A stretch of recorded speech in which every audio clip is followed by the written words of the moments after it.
Hey guys, Brandon with UTV Stereo here. Today we're going to go over our jump post for the X3.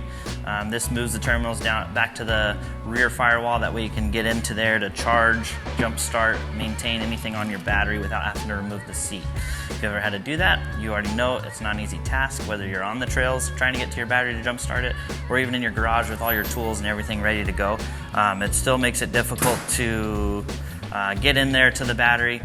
This makes it way easier. This is going to go from the battery down through the tunnel out to the back firewall. We have a plastic ABS mount that goes right on the back firewall that makes it super simple. Just 2 screws, existing screws that are coming through there that you will put 2 nuts on the back side. Boom, slap it on there, super simple. Like I said, got the 2 big lugs on here. You can hook up a battery charger to them when you're sitting in the garage.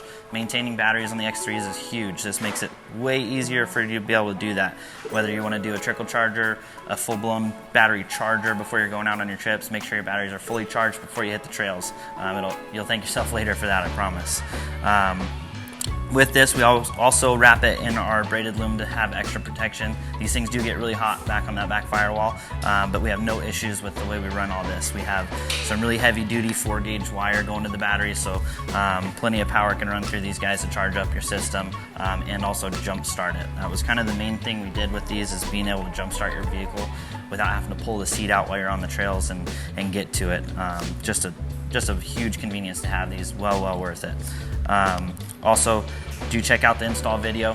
Once we get that up, that'll help you guys kind of know where to run everything. It should be up here shortly. Hopefully we'll get that going for you guys. But if you do have any questions, feel free to call the shop. Since we don't have that video yet, we can walk you through anything that you have right now. Yeah, thanks for tuning in, guys. Don't forget to follow us on Instagram, Facebook, and on YouTube, and we'll see you next time.